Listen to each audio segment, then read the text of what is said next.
Hello guys, இந்த வீடியோல நம்ம என்ன பார்க்க போறோம்னு பாத்தீங்கன்னா அந்த மொபைல் டிஸ்ப்ளேலாம் உடைஞ்சிருக்கும் இல்ல டச் உடைஞ்சிருக்கும் அந்த மாதிரி மொபைல் டிஸ்ப்ளேலாம் வந்து நம்ம வீட்ல வந்து எப்படி ரெடி பண்ணலாம்னு பார்க்க போறோம். இந்த மாதிரி மொபைல் டிஸ்ப்ளேலாம் நம்ம பாத்தீங்கன்னா ஜெனரலா வந்து பாக்கெட்ல வச்சிருப்போம், தெரியாம கீழ விழுந்துரும், இல்ல மொபைல் யூஸ் பண்ணிட்டே இருந்திருப்போம், டப்புன்னு கீழ விழுந்துரும், இல்ல குழந்தைங்க கிட்ட கொடுப்போம், குழந்தைங்க வந்து தெரியாம கீழ போட்டு உடைச்சிடலாம். அந்த மாதிரி உடைஞ்ச டிஸ்ப்ளேலாம் வந்து நம்ம வீட்ல வந்து கண்டிப்பா இருந்திருக்கும். நம்ம மொபைல்லாம் வந்து யூஸ் பண்ணாம அப்படியே வச்சிருப்போம். இல்ல இந்த மொபைல் உடைஞ்ச மொபைல்லாம் வந்து நம்ம கண்டிப்பா எடுத்துட்டு போயிட்டு ஒரு ரிப்பேர் ஷாப், ஒரு சர்வீஸ் சென்டர்ல கொடுத்து சர்வீஸ் பண்ணுவோம்.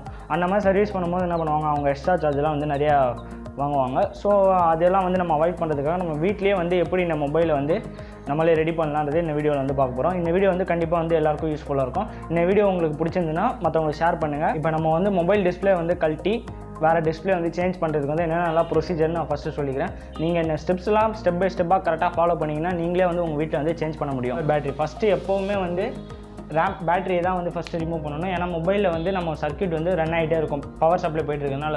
ஸோ ஃபஸ்ட்டு வந்து நீங்கள் பேட்டரி ரிமூவ் பண்ணிட்டு தான் எல்லா கனெக்டரும் வந்து ரிமூவ் பண்ணணும். செகண்ட் ஸ்டெப், ஸ்க்ரூஸை ரிமூவ் பண்ணணும். ஸ்க்ரூஸை இருக்கிற எல்லா ஸ்க்ரூஸையும் வந்து நம்ம பேக் சைட்லேருந்து ரிமூவ் பண்ணி ப்ராப்பராக எடுத்துடணும்.